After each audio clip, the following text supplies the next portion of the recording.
തൃശൂർ മുൻ mayor MK Varghese വീണ്ടും കോൺഗ്രസിലേക്ക്. തൃശൂർ മണ്ഡലം സ്ഥാനാർത്ഥി രാജൻ ജെ പല്ലൻ MK വർഗീസിനെ നേരിൽ കണ്ടു. രാജൻ ജെ പല്ലന് പിന്തുണ നൽകാമെന്നും ഇനിയുള്ള 5 വർഷം UDF ഭരിക്കാനാണ് സാധ്യത എന്നും MK വർഗീസ് 24-നോട് പറഞ്ഞു. MK വർഗീസ് വരുന്നത് പാർട്ടിക്ക് ഗുണം ചെയ്യുമെന്നാണ് രാജൻ ജെ പല്ലന്റെ പ്രതികരണം. അല്പസമയം മുൻപ് രാജൻ പല്ലൻ UDFന്റെ സ്ഥാനാർത്ഥി, തൃശൂർ മണ്ഡലത്തിലെ സ്ഥാനാർത്ഥി രാജൻ പല്ലൻ ഇവിടെ എത്തിയിരുന്നു. ഖദർ ഷാളൊക്കെ അണിയിച്ചു കൊടുത്തു വർഗീസ് ഏട്ടൻ. MK വർഗീസ് വീണ്ടും കോൺഗ്രസിലേക്ക്. രണ്ടുപേർക്കും ഒന്നും വേണമെങ്കിൽ ചേർന്ന് നിൽക്കാം.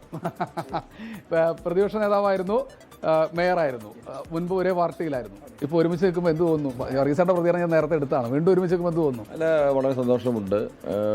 MK വർഗീസ് അന്ന് അപ്രതീക്ഷിതമായിട്ടുള്ള ചില സാഹചര്യത്തിൽ LDF നിന്നുകൊണ്ട് മേയറായി. സീറ്റ് കിട്ടിയില്ല എന്ന് പറഞ്ഞാൽ അദ്ദേഹം അപ്പുറത്തോട്ട് പോയി മത്സരിച്ചു, ജയിച്ചു, മേയറായി.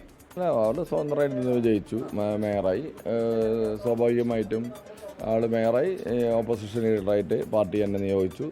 ഓപ്പോസിഷൻ ലീഡർ എന്ന നിലയിൽ ഞാൻ നേരത്തെ സൂചിപ്പിച്ചതുപോലെ തന്നെ ഒരു നല്ല ഭരണപക്ഷം ഉണ്ടാവണമെങ്കിൽ നല്ല പ്രതിപക്ഷം ഉണ്ടാവണം. അതായിരുന്നു എൻ്റെ പോളിസി. സ്വാഭാവികമായിട്ട് ഞാൻ ആ രീതിയിൽ വിവിധ വിഷയങ്ങളിൽ, വിഷയങ്ങളിലൊക്കെ പ്രതിപക്ഷ നേതാവ് എന്ന നിലയിൽ സംസാരിക്കാറുണ്ട്. പിന്നെ വ്യക്തിപരമായ ബന്ധങ്ങളിൽ ഒരു തെറ്റുമില്ല. കുടുംബത്തിലേക്കൊരു മടക്കം അല്ലേ വർഗീസ്? യെസ്, എൻ്റെ കുടുംബം ഇതാണ്.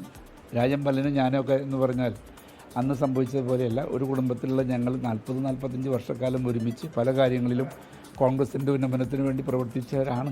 BJP-ക്കാർ വല്ലാതെ ശ്രമിച്ചിരുന്നോ നേരിട്ട് കണ്ടിട്ട്? BJP എൻ്റെ അടുത്തൊന്നും വന്ന് ചോദിച്ചിട്ടില്ല. അത് മാധ്യമ സൃഷ്ടിയാണ്. കാരണം ഞാൻ BJP-യിൽ പോകുന്നു, അവിടെ പോകുന്നു എന്നൊക്കെ പറയുന്നത്.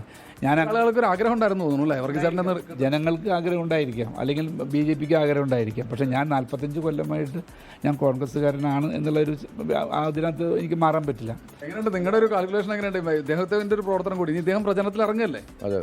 അല്ല, ഞാൻ വലിയ പ്രതീക്ഷയുണ്ട്. മേയർ പറഞ്ഞോണം, ഞാൻ 25 വർഷക്കാലം തൃശ്ശൂർ കോർപ്പറേഷനിലെ കൗൺസിലർ എന്ന നിലയിൽ അത് ജനകീയമായിട്ട് വലിയൊരു ബന്ധം ഉണ്ടാക്കാൻ എനിക്ക് സാധിച്ചിട്ടുണ്ട്. മേയറായിട്ട് ചെയ്ത കാര്യങ്ങളും ജനങ്ങൾ ഓർക്കുന്നുണ്ട്.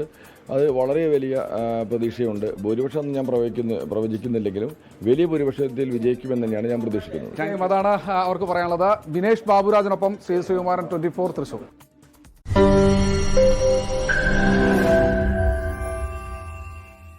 ലോകത്തെവിടെയായാലും ഏത് സമയത്തും 24 വാർത്തകളും ഓഗ്മെന്റഡ് റിയാലിറ്റി പാക്കേജുകളും എക്സ്പ്ലെയിനറുകളും വിശദമായി കാണാൻ ഞങ്ങളുടെ YouTube ചാനൽ നിങ്ങൾക്ക് സബ്സ്ക്രൈബ് ചെയ്യാം.